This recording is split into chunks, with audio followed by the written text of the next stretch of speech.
Muchas personas llegaron y se sintieron solas en España, lejos de su casa, lejos de su familia, lejos de todo. Hoy, una historia de comunidad, de legado, de identidad. En origen, Álvaro Hernández.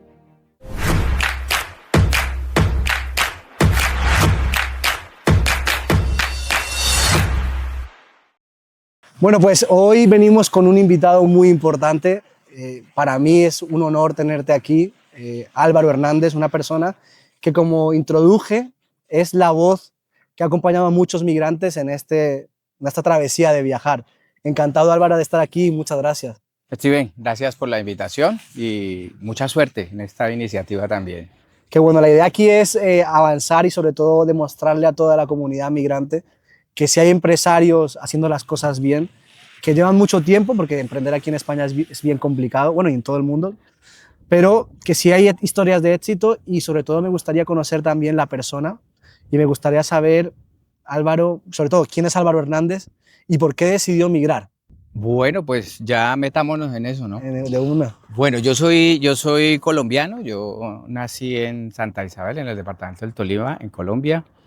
Migré porque en aquel momento yo tenía una mente muy política desde chiquito, ese es el gran defecto y la gran virtud. Y hubo el asesinato de una persona que era un referente. En Colombia decir las cosas directamente pues te puede costar la vida o la muerte, inclusive hoy, a pesar de que las cosas han cambiado un poco. Y en aquel momento había una persona que introducía la filosofía con el humor y se encargaba de contarle a los colombianos su propia tragedia, ¿no? Llamando las cosas por su nombre, pero en clave de humor, que era Jaime Garzón. Cuando asesinaron a Jaime Garzón y ya se venían unas elecciones donde pues quien iba a ganar, porque lo decían las encuestas, pues era la persona por la que yo precisamente no estaba haciendo fuerza. Entonces dije, es momento de salir, es momento de irse, es momento de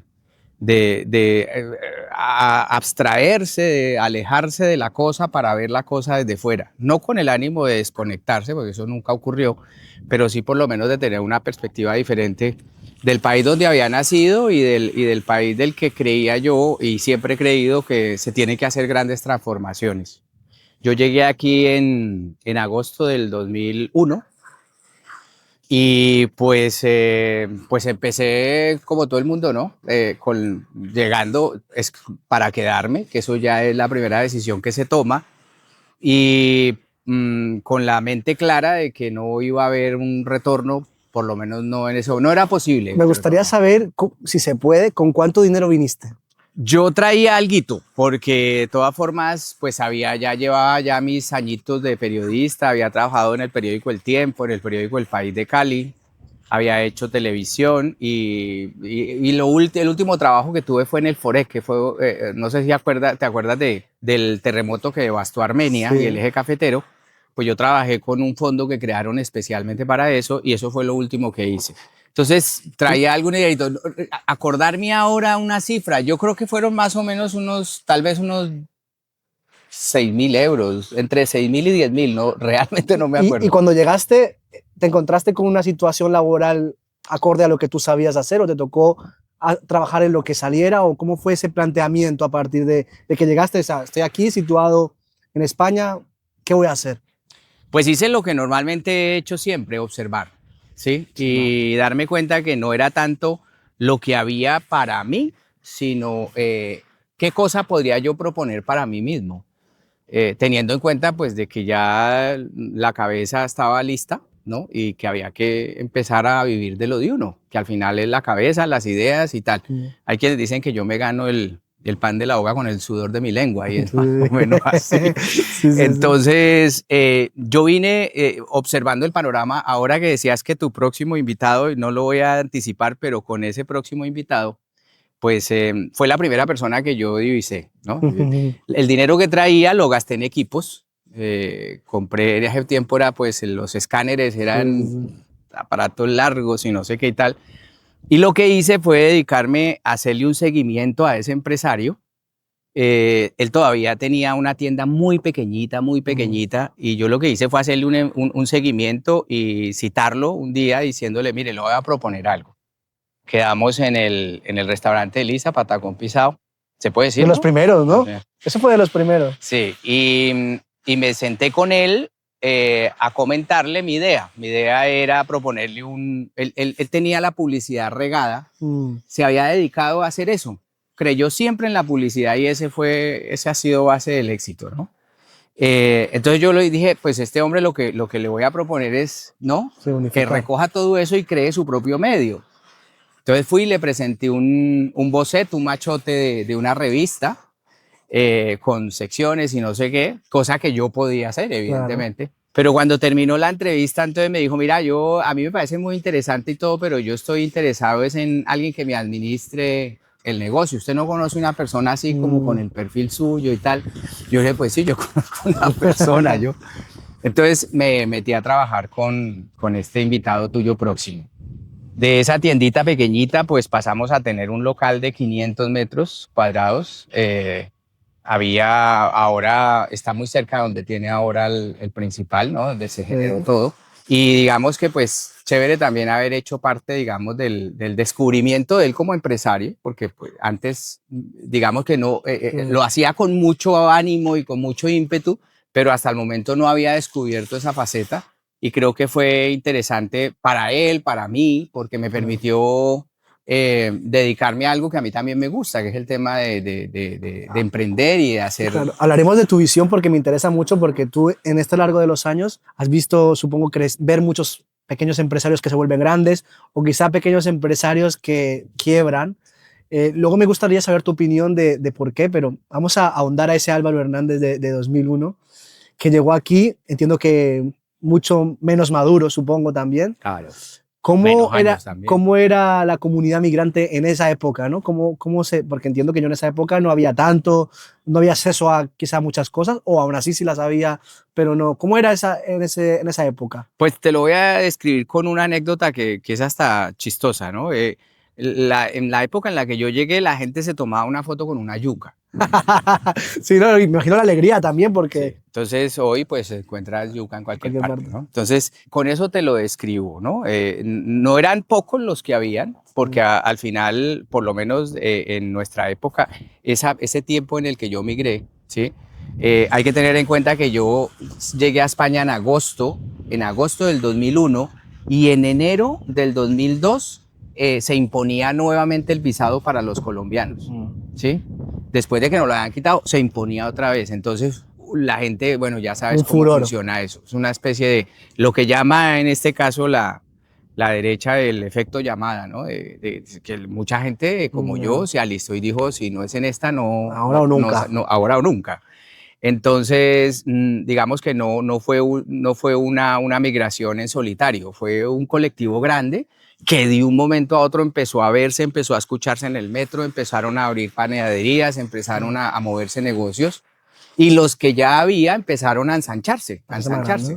Entonces, hubo también otro momento complicado, porque cuando existen esas oleadas y se amplía la cantidad de población presente, también se viene con... La migración no es de ángeles y arcángeles, la migración es de seres humanos. Y cada comunidad trae sus patologías. Nosotros en ese momento traíamos el fenómeno del narcotráfico muy cercano, arraigado, porque se había convertido en una pseudocultura. Yo, por ejemplo, estuve en el momento en el que había sicarios en moto asesinaron a un comisario de policía, que eso ya es llegar muy lejos, muy lejos.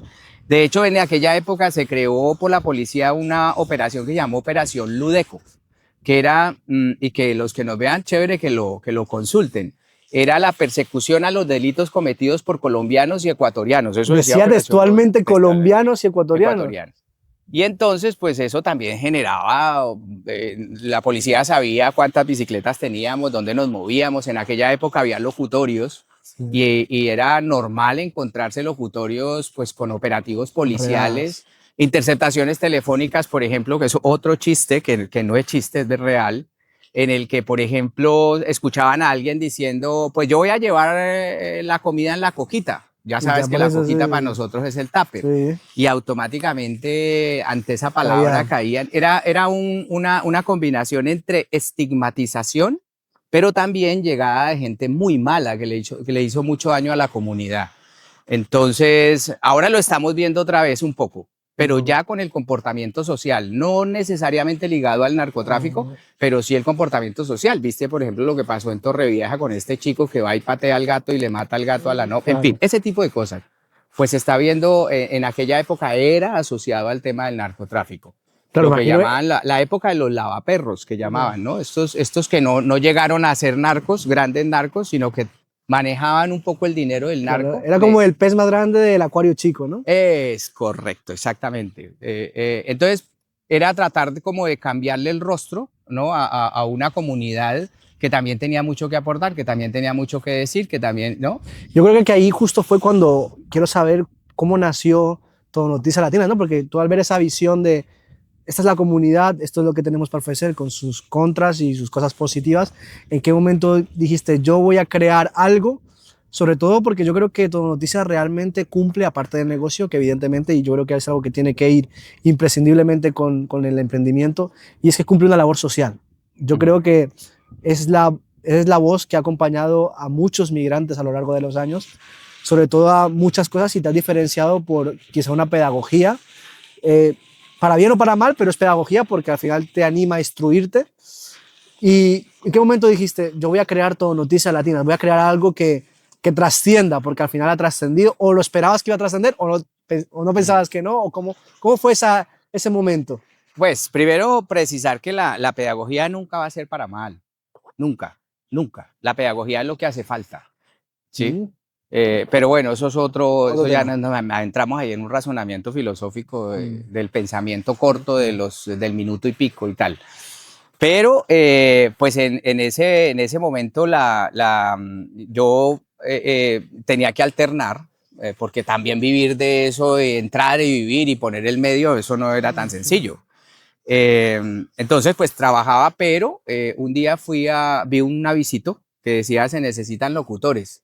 Y entonces me presenté, no con la intención de vivir de ello, ¿no? Sino porque tampoco quería alejarme mucho de la experiencia periodística y de radio, porque obviamente yo fui periodista antes de graduarme. Claro. Es decir, desde chiquito. Naciste periodista, prácticamente. Que, por cierto, no lo estudiaría si volviera a nacer, pero porque eso es una cosa eso es una vocacional, definitivamente. Eso se lleva o no, se tiene o no se tiene. Entonces, pues en ese momento fui, me presenté, yo me acuerdo que llegué y tenían ahí una gente de una película que llamaba El Rey. El Rey. Y resulta que el director de la radio no tenía a quien le entrevistara, entonces cuando yo llegué me dijo, ¿usted puede entrevistarse? Pues métase ahí en el estudio y tal. Y entonces empezamos a hacer ese feedback. Yo al comienzo hacía unos reportes noticiosos porque el programa era un programa de tarot y de WhatsApp y no sé qué, y el chiste y tal. Y tenían un pequeño espaciecito para dar las noticias, los tips del día. Cosas serias, ¿no? Sí. Entonces, pum, por teléfono y paré de contar. Yo ni iba al estudio. Luego, Emerson Reyes, que en ese momento era la radio bandera, Fiesta FM, ¿sí? Entonces me dijo, hermano, yo me quiero retirar del espacio de la mañana, ¿usted por qué no se hace cargo? Y yo le dije, pero yo me hago cargo, pero yo no voy a hacer una radio como la que usted hace. O sea, yo no... No es tu estilo. No es mi estilo, me gusta. La respeto, sí, pero no es mi estilo, entonces lo mío va a ser informativo. Pues entonces me dijo, hágale. Fiesta FM era, ¿no? Sí, eran primero 2 horas, hágale. Al comienzo, creo que en el primer mes se retiraron como 2, 3 clientes. Y porque la idea hasta ese momento era que la gente solamente tenía oído para la bachata, el vallenato, la salsa y no sé qué, es decir, programación musical, que porque apelaba a la nostalgia, la que uno trae ya metida en el cuerpo. Entonces, pues yo empecé con un contenido que era complicado meterlo, pero rápidamente, eso fue en un abrir y cerrar de ojos, empezamos a llenar auditorios, empezamos a llenar recintos de 3.000, 6.000 personas. ¿Cómo fue el crecimiento? Empezamos a hacer la radio en la calle también. Y aparte de eso, meter la pedagogía, por ejemplo, en ese momento la gente no sabía cómo hacer un trámite de extranjería, solicitar una nacionalidad.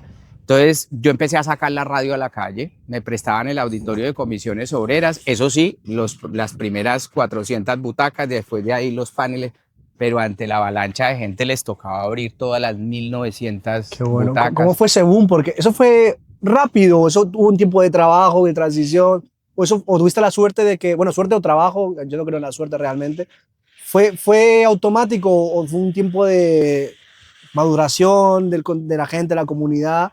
¿Cómo fue eso? Yo tengo la sensación de que fue muy rápido. Mm. Me tocaría ponerme a echar cuentas de años y no sé qué, pero tengo la sensación de que fue muy rápido. Fue muy rápido porque la gente empezó a reaccionar muy pronto, por ejemplo, a la asesoría jurídica, que eso también fue otra cosa que se introdujo por precisamente la necesidad. La gente que daba, una persona que no está jurídicamente asesorada, es presa fácil de cualquiera, Sí. como cuando usted sale a un dolor de cabeza y va y cuenta ahí en el barrio, le aparecen 1000 médicos. Tómese esto, mijo, que esto es bendito. Pues con lo jurídico también pasa lo mismo. Entonces, eso empezó a generar también puntos. El tema de la gente se empezó a acercar a las noticias, se empezó a acercar al análisis, se empezó a acercar a la pedagogía, se empezó a acercar a la construcción verbal, donde se puede tener un discurso de mucha altura, pero también te lo puedo bajar a la categoría en el que lo podamos entender todos. Yo creo que eso Yo creo que ese hizo es la el kit diferencia.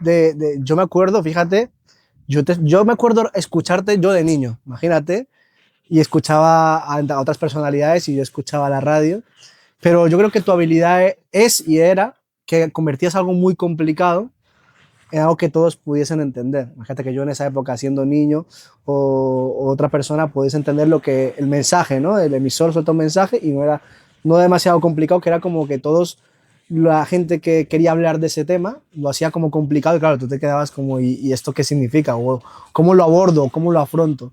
Entonces yo creo que esa es una habilidad que es destacable porque es lo que permitió que, yo creo que es una de las herramientas que permitió que tú estés ahora donde estés, ¿no? Que tu capacidad de comunicarte, ¿no? ¿Que desde pequeño la tuviste o no? Y sobre todo no venderle gato por liebre a la gente. Es decir, a mí me molesta y me sigue molestando aquellos periodistas que hablan de la objetividad y del equilibrio y de paja. Todos tenemos intereses, todos tenemos intenciones, todos tenemos una ideología, inclusive si no se es consciente de ella.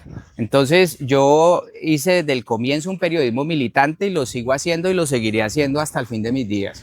Es decir, Supongo, si yo creo en esto y me voy a pongo la fuego. No eres camiseta, tibio. milito, saco un megáfono, me voy a la calle, movilizo a la gente. Es decir, a mí eso me parece que tiene que ser implícito. Pero aquellos grupos de trabajo en esas grandes cabinas con gente que tiene muchos ceros a la derecha de su sueldo, de gente que cree que la vida la puede interpretar desde una cabina de radio a partir de sus privilegios. Yo eso lo veo muy complicado, porque pues eso lo vemos todos los días. En todo ese proceso de creación, quiero que me cuentes, si te acuerdas, de la llamada más triste que recibiste de algún oyente contándote una historia, o que tú digas, esta yo no la conozco, o quizá luego la conocí, pero me marcó. ¿Qué fue una llamada, un mensaje que tú dijiste, wow? No, varios. Mire, por ejemplo, una vez nos llamó una chica que la tenían secuestrada. Increíble. Ella se había puesto en contacto con un señor que le había mandado unas fotos y bueno, habían hecho un amor ahí Virtual. virtual en ese chat de aquella época, ¿no? Y él empezó a mandarle para el mercado, empezó a sostener la familia y no sé qué, y llegó el momento en el que la chica se vino. Cuando la fueron a recoger al aeropuerto, pues era un señor de 80 y pico de años, dueño de un concesionario de coches con mucho dinero, que la acogió y tal cual la acogió, se la llevó para un piso, la encerró y empezó a convertirse en esclava sexual de él.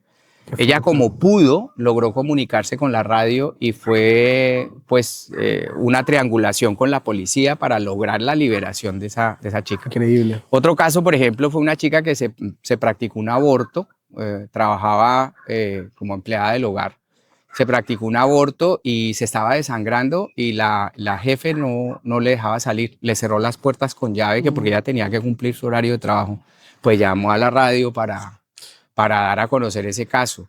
Me acuerdo la llamada, por ejemplo, porque yo hablaba mucho de la reagrupación familiar, de que había que tener en cuenta que cuando se iba uno y dejaba un crío de 2 años y a los 10 años quería reagrupar, ya no iba a reagrupar a un crío de 2 años, iba a reagrupar a un chico, un adolescente de 12.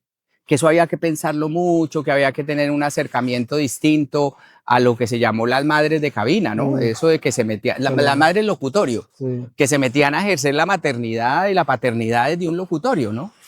Y entonces me llamó mucho la atención porque una señora me llamó y me dijo, yo lo sigo y no sé qué, pero es que yo ya no sé qué hacer con mi hija porque llegó y el problema es que me quitó el marido. Me quitó el marido. La encontré acostada con el chico con el que yo estaba saliendo. Yo, ¿ahora qué hago para devolverla? La pregunta de ella era, ¿ahora qué hago para devolverla?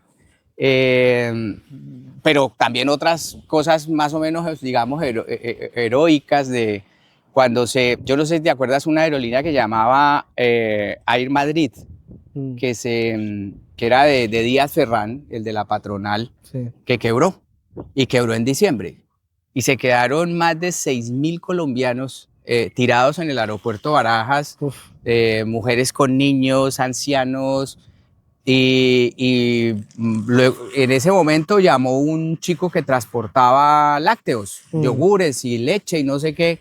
Álvaro, mire que vengo del aeropuerto, eso es una situación muy complicada, no sé qué hacemos. Y en ese momento empezamos una campaña ahí en vivo y en directo para reunir cosas para llevar. Y eso fue increíble, fue un momento muy emotivo porque lo recogieron todos los medios de comunicación de aquí, de la solidaridad de los colombianos. Me gusta lo que cuentas porque para mí el éxito empresarial no es tanto en el dinero, sino en el impacto que tienes en las vidas de las personas, ¿no?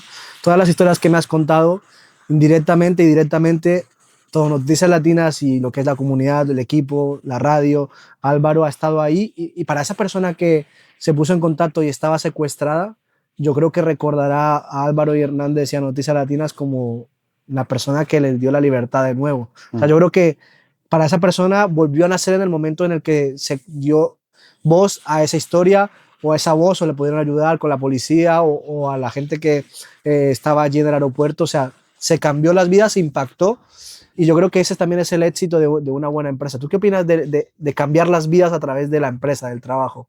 A ver, eso también tiene que responder, digamos, pues a una vocación, y las vocaciones suelen surgir de la espontaneidad, no de lo premeditado. Tú ahora ves las redes llenas de gente que va a ayudar a la gente, pero quieren que les vean ayudando a la gente. ¿Sí? Entonces, que no se dé cuenta tu mano izquierda lo que haces con la derecha, ¿no? Entonces yo parto de la base de que el que no vive para servir no sirve para vivir. Y que aparte de eso pues me van a disculpar, yo no sé a qué público va, pero yo soy creyente. Y yo creo que para uno son bendiciones. En la medida en que uno ayuda, contribuye, pues eso es lo que hace que hoy esté contando el cuento y haya podido vivir en todos estos años de eso, de mi profesión, además en un área tan competida, tan mal pagada, tan prostituida, tan vilipendiada como el periodismo. Lastimosamente, es un pilar fundamental, pero es un pilar fundamental para los 4 o 5 que ganan bien. El resto es un pobre cargaladrillo, en fin. Álvaro, yo escucho tu historia y yo sé que no es así, me vas a corregir, pero siento que todo fue exitoso. Pero quiero que nos cuentes, ¿fue duro montar la empresa o tuviste algún momento que dijiste, yo me devuelvo o me rindo o quebré o siempre tuviste la suerte la suerte no, si vuelvo y lo repito, trabajo de que siempre te fue bien? Quiero que me cuentes fracasos. Claro que no, porque hubo un momento en el que yo me la creí, hombre, es normal. Me la creí. Es normal. Y entonces algún empresario me dijo, ¿por qué no monta su propia radio? Y entonces, claro, me empezó a dañar la cosa. Pues bueno, y nos metimos a crear una radio que se llamó La Nuestra FM. Sí. Nos metimos en un dial, porque pues esto también amerita, es otra historia.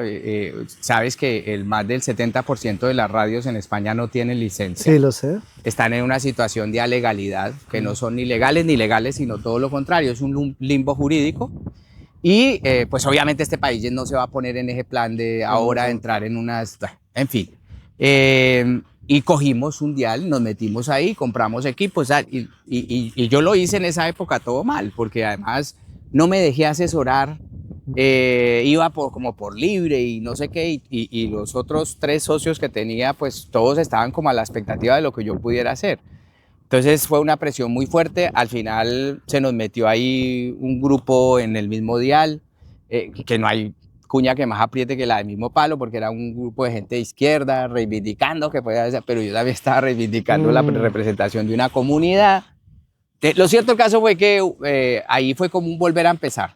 Yo quedé con una deuda grande en el banco precisamente por haber ¿Cómo hecho viviste eso? O sea, yo quiero conocer la mente de un empresario en este caso. Dijiste, no puedo más, o dijiste, voy a salir de esto, o fue por procesos, por etapas, ¿no? Primero tuviste la etapa de negación, luego tuviste tal, o en qué momento dijiste, este proyecto no va. Este proyecto no va porque me gustaría que toda la gente que nos va a ver sepa identificar pequeñas tips, perlas, cuando te das cuenta de que un proyecto, por mucho que uno quiera o el amor que uno le tenga, pues no va. Lo que pasa es que, digamos que sí, que lo que rodeaba ese proyecto, pues eran cosas, ¿sí? Al final fuimos perdiendo la consola, luego entonces que esto, luego que los dipolos, luego que el sistema Cúmulo de radiante. cosas. Al final nos quedamos y nada. Pero al final también quedé yo. Y quedó mi cabeza, Claro. y quedó mi formación, y quedaron las ideas que siempre he tenido, entonces, y que han ido evolucionando con el paso del tiempo.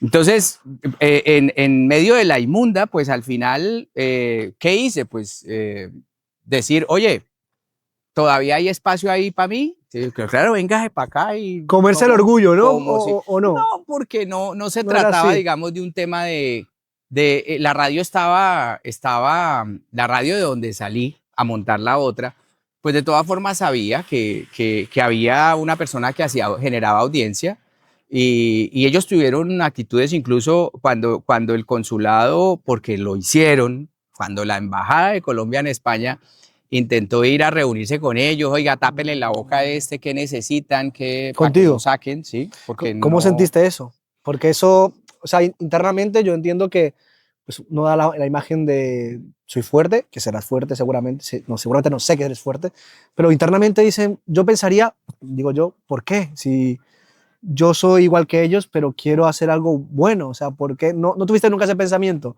¿O simplemente fue, pues nada? Lo que pasa es que esas presiones, Internamente me refiero, lo ¿no? que le dijo el dueño de la radio fue, si ustedes me facturan lo que me factura él, yo lo saco. Sí. Claro. Entonces, porque es que eso eran también clientes. Claro. Y en la época del boom del ladrillo, en la época de no sé qué, a la radio le entraba dinerito, porque Claro. el programa tenía mucha audiencia. Yo creo que era el tiempo dorado de la radio latina Sí. acá, ¿sí? Entonces, la publicidad era otro precio, en fin. Te puedo decir que se pagaba más en aquella ¿Sí? época que en esta. Te lo puedo decir con total seguridad. Entonces, pues, digamos que a mí me respaldaba un poco eso, de que lo que hacía lo hacía con convicción y que gustaba, era algo que gustaba. Entonces, por ese lado, digamos que no pudieron, además era lo mínimo que llegaron a hacer, porque luego vinieron las amenazas de muerte. Por eso. Luego vinieron el hecho de estar esperando un sicario para que me matara, que llegaba un lunes, por Me ejemplo. imagino el miedo, ¿no? Porque eso me gustaría saber si puedes contarlo, porque es algo que, esa costumbre, ese valor por la vida que se tiene lastimosamente en nuestra tierra, que es algo que yo, de las cosas peores diría, siendo la peor. O sea, ¿en qué momento se le puede cruzar a una persona, a una organización, o sea, borrar a otra porque simplemente no comparte o le afecta? O sea, a mí ni siquiera se me pasa, pero en la persona que ha sido custodiada o perseguida, porque yo sé que tú lo has vivido, ¿eso cómo lo vives? Porque entiendo que con miedo, como, hey, como no voy a salir aquí porque tal, pero sin embargo sí, con convicción clara, como dices, porque seguiste en tu ley. O sea, Sí, hasta donde me llegue el agua al cuello, pero eso fue un viernes, llamó una señora y dijo, mire, yo estaba haciendo la limpieza en una casa de unos señores, como yo soy oyente, sí. estaban hablando de usted, estaban diciendo que estaban esperando un sicario que llega el lunes, ella me lo contó el viernes, yo el lunes mismo salí, bueno, igual, yo le dije, ¿usted le puede contar esto a la policía? Me dijo, pero por supuesto, de eso hay un atestado. Lo que pasa es que la policía recogió la declaración de la señora, y al final me dijo, mire, me dijo un policía, yo le voy a ser sincero, aquí Porque yo le dije, bueno, ¿y ahora qué? ¿Cómo me ¿Qué protege? procede, no? ¿Cómo protege? Entonces dijo, mire, vamos a ser sinceros, si no hay muerto, no hay caso, Mm. ¿sí? Entonces yo lo que dije es, yo no me puedo esperanzar en esto. Entonces el lunes, en el comentario, lo frenteé. ¿Para qué se va a poner a meterse con un periodista que es un pobre huevón? Perdónenme la palabra a ustedes, pero un pobre huevón. Usted me tiende a meterse con un periodista, a quitarle la vida, hacer que escarben ahí una cantidad de cosas porque este muerto no le va a salir gratis. Y usted se podría comprometer el pan de sus mellizas, ¿sí? Porque ya me ha contado la señora. Claro. Y entonces se pone a comprometer ese yate que tiene, esos coches de alta gama que tiene. ¿Para qué se ponen eso? ¿No es que le van a escarbar su vida de narco? Entonces deje eso más bien así, porque si no, yo me muero, pero ustedes lo van a perseguir hasta el fin de sus días. Y yo creo que a sus mellizas no les va a convenir un padre en la cárcel. Todo eso se lo dije al aire. Cuando la policía ya fue, ya no había nadie en ese chalet. Mucho valor, o sea, totalmente admirable. Era la única posibilidad que tenía. Claro, también. El toro por los cuernos. Esa noche, antes lo pensaste. ¿Qué digo? ¿Qué hago? Sí, claro, pero sobre todo me preocupó, digamos, me interesó mucho que mi mamá no se enterara, porque de eso todavía estaba viva. De hecho, mi mamá se murió sin saberlo. Mi mamá nunca lo supo, porque me daba más vaina por la familia, porque claro, ellos allá se imaginan cosas y yo además tengo una perra, yo como, pues siempre he hecho mañanas, entonces yo me levanto muy temprano, entonces cuando yo me levantaba a las 5 a sacarla, pues ese barrio estaba solo. Claro, claro. Y yo miraba para todos los lados, pero digamos que no era un miedo de qué terror, no voy a salir, me van a... No, era sí, tener precaución, pero yo siempre lo que decía es, si me van a hacer algo, que tengan suerte. Es decir, que sean certeros, que no me vayan a dejar por ahí. No, y luego también todas esas historias que has tenido a lo largo de la vida te han curtido en el sentido de que tú ya a este punto, con cualquiera, ya no, o sea, no es que no tengas miedo, sino que frenteas lo que sea, porque ya frenteaste lo peor, ¿no? O sea, ya, ¿qué puede haber peor que te amenacen? Pues no, nada. La Dana, que también me tocó ahí en la casa, que me vino buena parte de la casa. Claro. Pero peor que eso contra la gente no. No, yo ya eso ya. Yo lo que sí insisto, yo digo, si en algún momento pasa algo, yo sí espero que sea rápido, rápido. Listo, se acabó. Vamos a pasar ahora a un apartado que es literalmente la empresa. La empresa, me contabas antes sobre los años dorados de la radio, que antes pues se facturaba más. ¿Qué le dirías a todos esos emprendedores que están empezando ahora y ven tu legado? Porque al final tú tienes un legado y eres referente, yo sé que lo tienes. ¿Qué le dirías para quizá no seguir tus pasos, porque cada uno es como es, pero qué cosas o qué habilidades humanas no le debe faltar a un empresario como tú? Porque yo, por ejemplo, te he escuchado y he visto que hay resiliencia, hay no rendirse, decisión. Cuando llamas a la radio y dices, ¿hay un hueco para mí? O sea, ¿qué habilidades, qué 3 habilidades le dirías al emprendedor inmigrante que acaba de llegar o va a montar algo para que no cometa los mismos errores que quizá cometiste tú? Mira, en la medida de lo posible, yo sé que eso es complejo y mucho más ahora en el ser humano que estamos configurando, que tiene un cacao mental entre 2 palabras, democracia, libertad, cada uno la interpreta como quiere y extremos distintos la defienden, eso es curioso, ¿no? Pero en la medida de lo posible, honestidad con lo que se hace. Que yo sepa que lo que yo le estoy entregando a la gente, me estoy lucrando de eso, pero que además de estarme lucrando, tengo que entregar un buen servicio o tengo que dar lo mejor de mí, porque si no, pues vas a tener negocio para un ratico. Vas a tener negocio para un ratico, perfecto, pero no vas a tener negocio para la vida. Y que eso responda precisamente a lo que uno es también, la honestidad con uno mismo. Si uno combina eso y lo sabe hacer bien, tenga la plena seguridad que los negocios que perduran son esos precisamente, los que la gente considera que incluso se les vuelven hasta imprescindibles. El que va a hacer el recorrido no sé cuántos kilómetros para ir a comprar esas almojábanas, justo esas y no otras. Pues ese es un cliente que ya lo tienes tú cautivo para toda la vida. Y eso es una marca que va a quedar para siempre. Entonces yo creo que la honestidad con lo que se hace, que no seamos tan aviones, de tratar de sacarle el máximo provecho y entonces no sé qué, porque se tiene negocio para un rato y pare de contar. En eso yo coincido contigo y yo creo que yo he sabido ver y copiar eso en ti, en otras personas que llevan mucho más tiempo que yo. Y es que hay una mala maña en el colombiano, en el latino, y es como, ¿cómo puedo sacarle más? ¿Cómo puedo ser ventajoso? ¿Cómo puedo llevarlo por la derecha y por la izquierda? ¿O cómo puedo hacer? O sea, no hay esa honestidad en muchos negocios que yo creo que cuando tú haces el bien es inevitable que te vaya bien. Es inevitable que te vaya mal. Inevitable que te vaya mal, exacto. Es inevitable que te vaya mal. Pero mire que eso no es un tema de colombianos, latinos, no. Nosotros hoy estamos, las 5 empresas más importantes del mundo hoy son las que están, son de inteligencia artificial. Y son de inteligencia artificial, todas han firmado acuerdos de cooperación con la industria militar de los Estados Unidos. Palantir tiene en este momento a cuestas un montón de muertos. ¿Sí? Entonces, no, es muy distinto eso a que le duela a uno el estómago por un tamal maluco que se comió. Totalmente. Eso es para tratar de ponerle proporción a las cosas, ¿no? Yo creo que un poco también la condición humana, nosotros, yo creo que por condición somos ventajosos, ¿no? Tenemos intenciones yo no sé si tenga tiempo este chiste que además es buenísimo. Hay 2 personas que se están comiendo unas aceitunas, unos pedacitos de torta, mejor se lo voy a poner así. Y entonces resulta que pues ya al final quedan 2 pedazos de torta, uno más grande y otro más pequeño. Entonces viene la pausa, ¿no? Los 2 siguen hablando y el tiempo pasa y hasta que uno de ellos, pum, coge el pedazo más grande. Entonces el otro le dice, oye, pero que sean esas formas.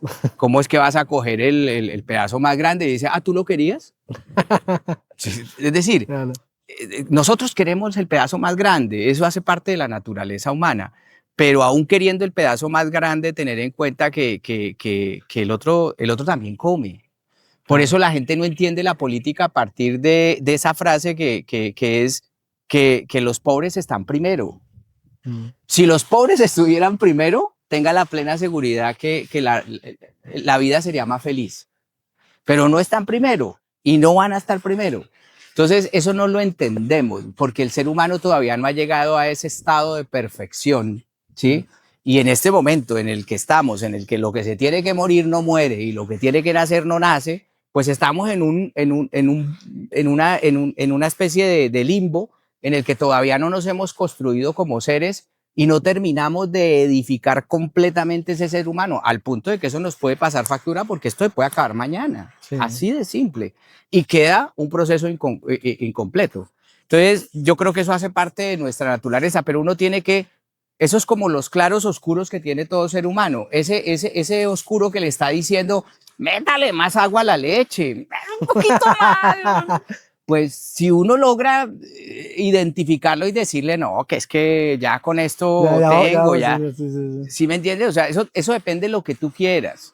Si tú no te conformas con el coche que tienes, que te lleva bien todos los días, que no te deja tirado, porque lo que quieres es un Lamborghini o incluso un avión para ir a comprar el pan, pues esos son... Yo quiero saber cómo se combina algo, y esto son ya a título personal la pregunta. ¿Cómo se es de izquierdas y se es empresario? Porque tú eres las dos. O sea, ¿cómo llegas al punto de...? Y eso luego viene con otra pregunta que tengo, porque me pasa, por ejemplo, y sé que a mucha gente también, que yo tengo ideas de izquierda que me gustan y ideas de derecha que me gustan. ¿Se puede ser de las dos o no? Yo quiero saber tu opinión personal.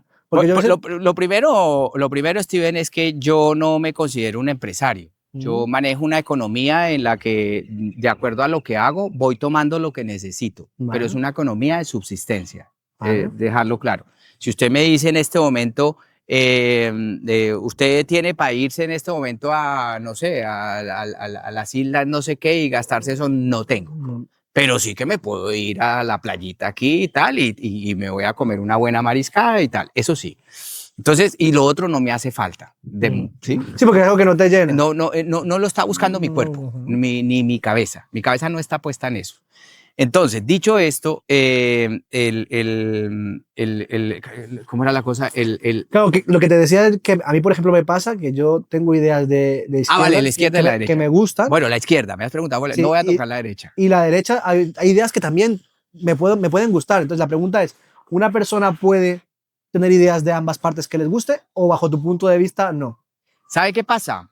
Que hay preguntas fundamentales en la vida que necesitan una postura, que no puede haber ambigüedad. Por ejemplo, te voy a poner unas. El aborto. O estás a favor o no estás a favor. Totalmente. Los matrimonios igualitarios. O estás a favor o no estás a favor. La prostitución. O estás a favor o no estás a favor. Es decir, hay cosas básicas, ¿sí? Donde tú tienes que tener una postura. Una postura. Estado, ¿sí? O ahora que tú hablas de empresa y no sé qué tal, que no lo han puesto de esa manera, como si el Estado no pudiera convivir con lo privado, ¿no? Por eso. Estado o privado, no tiene por qué ser de esa manera. En ese caso, yo sí puedo tener una combinación de las dos. Pero hay temas, pena de muerte o no pena de muerte. Si yo viviera en un estado de los Estados Unidos, yo tendría que tener una posición frente a eso. Lo que pasa es que vivo en un país donde no la hay y vengo de otro donde tampoco la hay. Pero si existiera ablación genital, sí o no, matrimonio claro, a partir de los 14, tienes que posicionarte. Ahí no hay posibilidad de ambigüedad. Claro. Miedo me da la persona que dice, ay, yo no sé. Oiga, ¿y el aborto qué? Pues no, yo no tengo una posición. No, eso me genera un poquito de duda sobre la persona. Entonces, y en concreto con el tema de la izquierda, ¿por qué yo tengo una tendencia a izquierda? Eso me gustaría. Mire, desde el momento en el que se crea un salario, desde el momento en el que ya no es que yo te doy un pedazo de tierra para que la trabajes, me entregues el 70% a mí y quédate tú con el 30%, ¿sí? Donde que era la época feudal, ¿no? Esos avances del salario, de las horas extras, de las vacaciones, de reconocer que un trabajador es un ser humano, de la salud universal, de eso no ha venido porque los empresarios se juntaron un día y dijeron, a estos hay que reconocerles un salario. A estos hay que reconocerles una prima de vacaciones, a estos hay que reconocerles una paga extra, a estos hay que darle un finiquito. Eso, que yo sepa, eso no provino del empresario. Eso provino de la lucha de la gente, de la lucha del trabajador. Y hay partidos que están en consonancia con eso y hay quienes no. Así de sencillo. Y lo puedes buscar en la literatura política de la Tierra, del planeta, y te vas a dar cuenta quiénes han estado y quiénes no han estado. Quienes, por el contrario, cuando han llegado, han intentado desmontar lo que se ha conseguido. Y ahí vas a encontrar respuestas pues a tus principios. Y tus principios son que consideras que es que la vida es una carrera de caballos donde el que llega primero se lo lleva todo, pero es que resulta que el que llega primero es el caballo que duerme en una pesebrera de lujo, que come bien, que tiene un veterinario, que no sé qué, y lo van a poner a competir con otro que viene a pasar por ahí. Pues estamos jodidos. Estamos en igualdad de condiciones. En igualdad de condiciones, ¿no? Pero entonces es que nos ponen a competir con unos chicos, por ejemplo, que saben inglés desde chiquitos, porque los metieron en colegios bilingües que se podían pagar, porque los mandaron a universidades que se podían pagar, porque a mí me tocó estudiar de noche y trabajar de día. De ahí se viene una frase muy buena y genera mucho debate, que yo no sé hasta qué punto es verdad o no, que es el pobre es pobre porque quiere. Que ese es el tema. Eso es lo que le quieren decir a la gente. Y si usted no ha salido de la pobreza, usted es un fracasado. Y ese es problema suyo. ¿Y sabe quién se lo está diciendo? El hijo del rico. El que heredó las haciendas, el que heredó la tierra, el que heredó la empresa, el que heredó no sé qué. Se lo está diciendo. Míreme a mí. Mire. Claro, porque sale de diferentes puntos. Yo en eso estoy de acuerdo contigo en el sentido de que no tenemos igualdad. Pero también siento que también mucha gente se excusa en el sentido de yo no hago de más porque sé que nunca voy a salir de aquí. Cuando hay historias como la tuya, como la mía, como que con trabajo duro se puede, obviamente con dificultades no igual que la otra gente, pero sobre todo me da miedo ese acomodamiento, ¿no? Porque es como que nosotros venimos aquí a emprender, casi todo el 80% de la gente que viene somos emprendedores per se, los migrantes. y hay gente que ha conseguido cosas con trabajo y con esfuerzo y siendo honor y saliendo desde la más absoluta pobreza. Entonces, en esos casos de éxito, ¿tú dirías que son puntuales o es porque se lo trabajó y tal, entendiendo que no sale desde el mismo punto que una persona rica que es hijo de cuna? Lo que pasa es que aquí el dueño del relato es el dueño de la realidad, Claro, eso es verdad. y es una pseudo realidad. Entonces, si a ti te están diciendo todo el tiempo eso, en telenovelas, en series, en películas, en la publicidad, en no sé qué, en una campaña política, de que el que es pobre porque quiere, pues estamos jodidos. De que es que los subsidios se les entrega es a los que no quieren hacer nada. Pues entonces eso va a decir, yo en las filas de la gente, hoy vengo del médico, en las filas de la gente, el mogollón de gente allá comentando ese tipo de cosas. Porque y el jodido, porque además es el jodido, ¿sí? El que cree que si el Estado saca un subsidio para beneficiarte a ti en algo, no se lo está dando el Estado, te lo están quitando a ti. Entonces, ese es un problema, ¿no? De una sociedad donde el individualismo, la Muy simplista. individualidad no, eso es complejo, porque desmontar esa película es la pedagogía. La pedagogía. Desmontar esa película es muy complicado. Los niños desde chiquitos están diciendo eso. Y aparte de eso, con esa idea de que es que el que triunfa es el que se ha jodido y el que a mí me da una tristeza esos migrantes, especialmente los que van a Estados Unidos, fue pucha, trabajando todo el día para comprarse una casa que no pueden disfrutar porque llegan exclusivamente a dormir y al otro día a levantarse temprano a seguir currando, para poderse comprar un carrito que tampoco pueden disfrutar porque no tienen vacaciones. ¿Para qué sirve la vida así? Claro, no, eso es muy importante decirle a la gente que el dinero es un medio, no es una finalidad. Claro. Es un medio. Y lo que pasa es que la gente entiende que el dinero es, no, yo quiero ser rico, por ejemplo, escucho mucho. Pero cuando estás en un punto te das cuenta que el dinero al final es para ayudar a tu familia, ayudar a la gente, ¿Sí? tener comodidad, en la medida de lo posible. Pero se resume en ayudar realmente, no se resume en... Porque cuando tú te compras un auto nuevo, tú tienes ilusión, te pones contento. Pero a los 2 minutos de haberte subido y bajado ya se fue. Claro, y entonces ya después en la noche todos nos parecemos. Te tumbas en la cama y empiezas a mirar para el techo y dices, pero ¿yo qué estoy haciendo? Así pasa. Sí, ¿por qué me gasté esto en esto? ¿Yo qué estoy haciendo? Sí. Entonces, ese es un tema existencial, Sí, porque sí. además nosotros venimos de unas carencias muy jodidas. Total. Por el mismo relato. La carencia del abandono, la carencia del esfuerzo a acomodé. Ese tipo de carencias son muy grandes y eso al final pues genera una patología en la que en algún momento sale y ese sueño americano, dígame, ¿eso quién se lo inventó? Y eso lo ven como una cosa grandiosa. Yo no estoy diciendo que no nos esforcemos, yo lo que digo es que el dinero, para resumírtelo, el dinero es energía. Y la cantidad de energía convertida en dinero que tú tengas depende de la cantidad de energía que hayas puesto para generar esa energía. Lo que pasa es que si no sabemos canalizar la energía, pues por supuesto que vas a ver personas moviendo esa energía en cosas que luego se da cuenta que no necesitan o que no va a usar. Usted va al hogar de un trabajador promedio y vaya, mire cuántas cosas han comprado de Amazon que están todavía metidas en la caja. Total. Creándose unas necesidades que no tienen, porque la sociedad los ha metido en eso, ¿sí? Y han picado el anzuelo. Han picado el anzuelo. Y es preocupante porque cada vez esta generación Z, por ejemplo, que gasta tantas horas del día en redes sociales con contenidos basura, ¿no? Que se han convertido en los sexólogos de la sociedad, en el que le dice, en el médico de la sociedad. Te dicen que, por ejemplo, el tema de una pandemia es pura ficción y que eso no lo pusieron y que eso no sé qué. Sí, acabar con el científico a como de lugar, acabar con la ciencia como de lugar, para que vengan los terraplenistas a quedarse con un relato.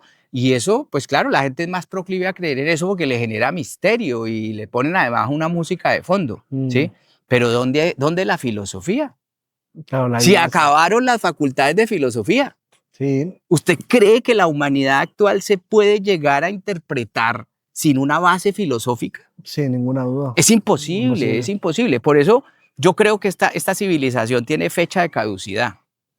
Y como todas, porque al final, dígame, no estamos pisando en la misma tierra que han pisado otras civilizaciones y no se han extinguido. Yo terminando ya la entrevista, tengo tres preguntas que hacerte. La primera es referente a cómo un país de izquierda como Venezuela, hasta hace muy poco, y un país de izquierda como China, tienen contextos y éxitos, entendiendo éxito como países totalmente distintos, siendo China fructífera, trabajo, genera mucho capital, es la próxima potencia, siendo es que es la potencia ya. Y Venezuela, pues al final no, o sea, ¿cuál es tu explicación? Me gustaría saber tu opinión, porque sé que controlas del tema. Pues mira, tú sabes que existe un libro que se llama la Biblia. Ponga la Biblia ahí y llame gente a que la lea y la interprete. Y seguramente habrá unos que saldrán de aquí rumbo a ir a coger un muchacho y es que porque se lo va a poner de sacrificio, y habrá otros que mire, desde el momento mismo en el que la palabra política, que forma parte de la esencia de una mente pensante, porque eso es política, y que además está circunscrita a la filosofía, es la madre de la filosofía. Y uno habla de política y la gente, creyendo que sabe, dice, a mí no me hable de política porque es que todos los políticos son iguales, y agotan la discusión en eso. Entonces, ¿le podemos dar crédito a esa interpretación? ¿Le podemos dar crédito, por ejemplo, a la interpretación de una visión de izquierda a un gobierno de un sátrapa como Maduro y de un régimen que todavía cree que la explotación de las energías fósiles es la maravilla? No, eso no es izquierda, perdón. Eso no es izquierda. Lo de China tampoco. China es el país más capitalista del mundo. Así de sencillo. Eso no es izquierda. La izquierda hay que refundarla, Steven. Y hay que refundarla desde el principio de las necesidades de la gente, de la soberanía alimentaria, de la transición energética, del respeto por la vida, por el agua, por esos animales. La izquierda tiene que meterse en eso, a resolver problemas como el tema de la vivienda, por ejemplo. Imagínense, saber uno que el 70% de lo que uno ingresa mensualmente le tiene que ir para pagar una habitación. Eso es criminal. Entonces saquen eso de la Constitución. No pongan el derecho a la vivienda como un derecho fundamental, porque es mentira en la práctica. No nos digamos más mentiras. La verdad es que estamos en una sociedad de mentirosos, de pillos, ¿sí? Donde todo el mundo se convierte en el dueño de un relato y se lo cree y quiere hacérselo creer a los demás. Y hoy estamos en manos. Está pasando, justo esta entrevista la estamos haciendo cuando estamos en un proceso muy delicado del que todavía no hay mucha literatura, y es pasar de esa política, ¿sí?, que ha mutado en política espectáculo, a la política religiosa, con grupos evangélicos a cual más rabiosos, enfrentados con hasta los católicos, enfrentados con los evangélicos con no sé qué. Estamos en un momento muy, muy complicado y se nos está filtrando eso, y al final estamos haciendo de todo un sancocho. Todo es un sancocho, la democracia es un sancocho, la libertad es un sancocho, la creencia mística, que es per se a los seres, porque todo ser humano es místico per se, se está volviendo también en eso.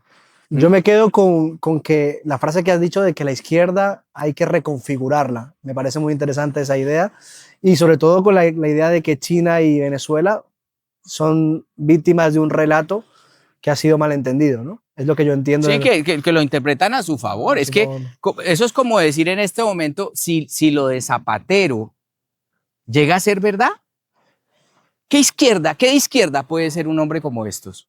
Y ojo que lo estoy diciendo con dolor. Con dolor. Con dolor, porque yo tuve papeles en el gobierno de Zapatero, en 2005. Tengo mucha gente que tuvo papeles por Zapatero, y claro, me dice eso. Yo, por ejemplo, mi suegra, por ejemplo, me dice, no, yo soy de izquierdas porque a mí Zapatero me dio los papeles.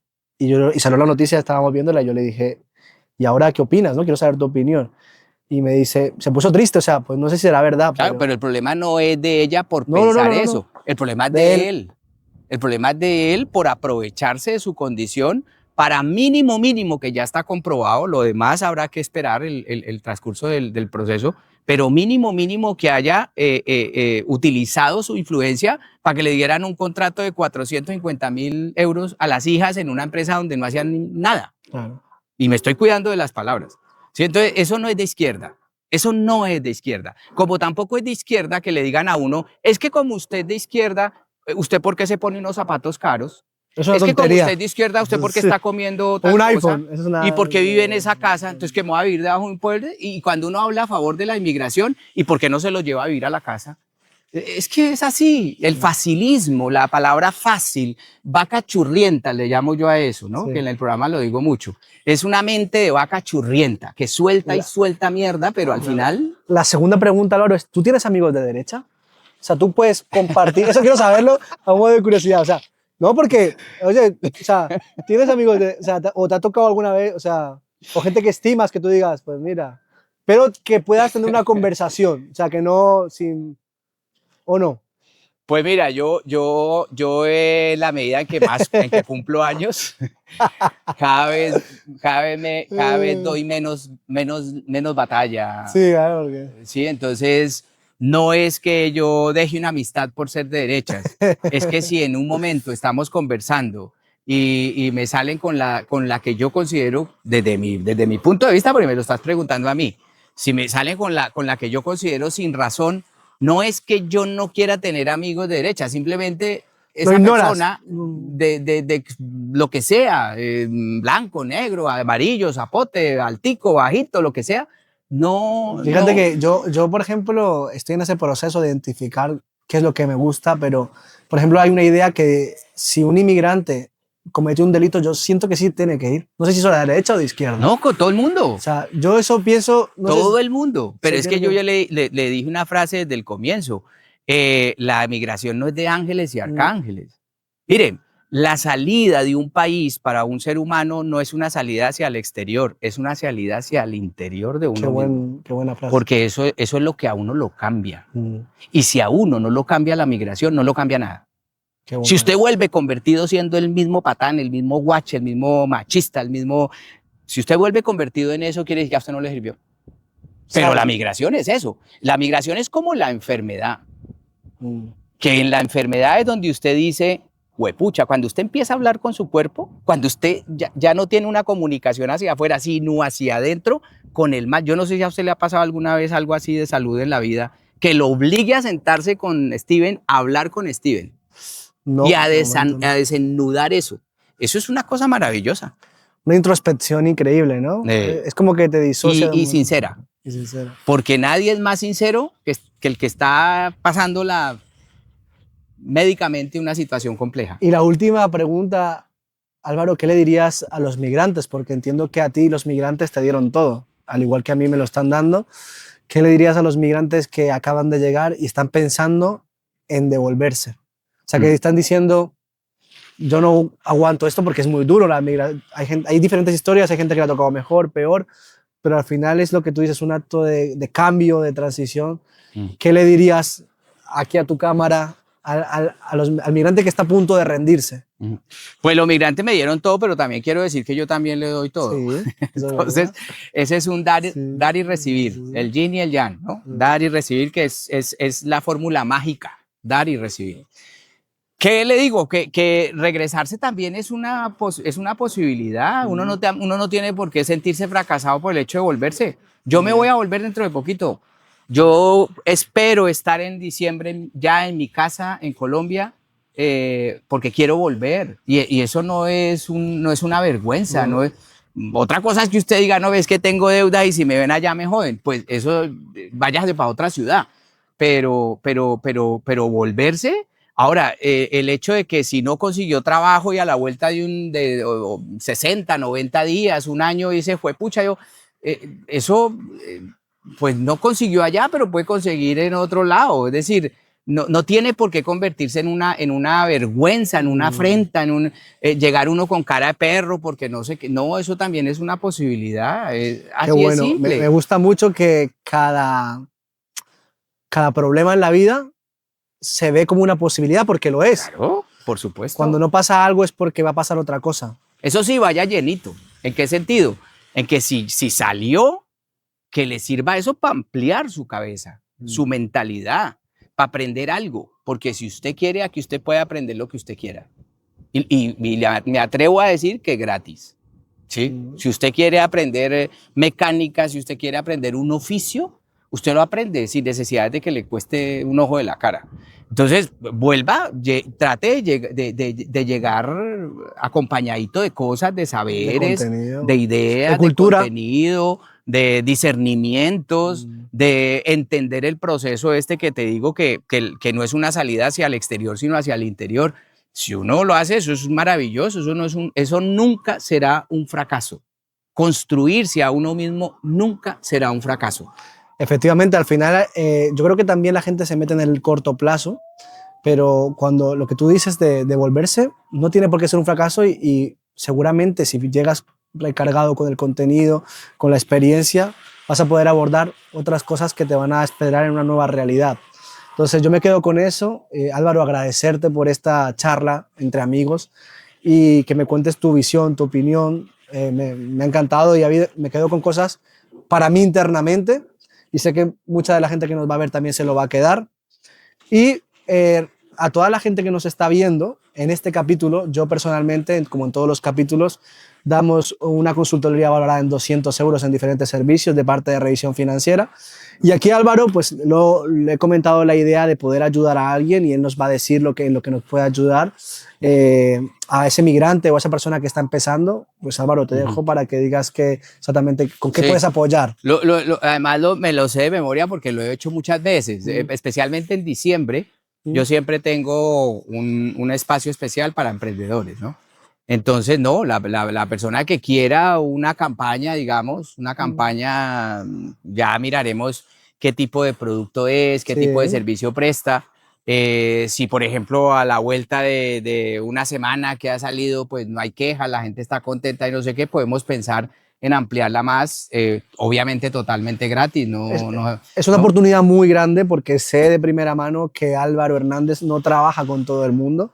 Entonces, yo te doy las gracias en nombre de ellos, en mí, porque claro, avalado por mí. Entonces, te doy totalmente las gracias sinceras. Y yo, Álvaro, personalmente lo considero como un padrino en cuanto a la radio, porque yo sí, al igual que él, dotado, no sé si con el don o con la desgracia de ser observador. Yo observo las personas que hacen bien las cosas y no hago nada nuevo, intento copiar. Y eso es lo que yo he hecho con Álvaro. El primer día me recuerdo que me siento como un niño en esa época, aunque no hace mucho. Llamé a Álvaro tocándole la puerta, al igual, ahora que me contaba la historia, cuando él llamó y dijo, oiga, hay un hueco ahí para mí. Y que seguramente a él también, al igual que a mí, le dijeron, ¿qué haces? O ya sabían qué hacías. Él me dijo, ¿qué haces? Y yo recuerdo que me dijiste, voy a pensarlo. Y luego me llamaste y me dijiste, Steven, te voy a dar la oportunidad. Entonces, es un legado que tú, indistintamente en una parte, fuiste partícipe de Revisión Financiera, igual que la persona que va a venir fue partícipe de tu camino. Y espero yo ser partícipe de otro camino.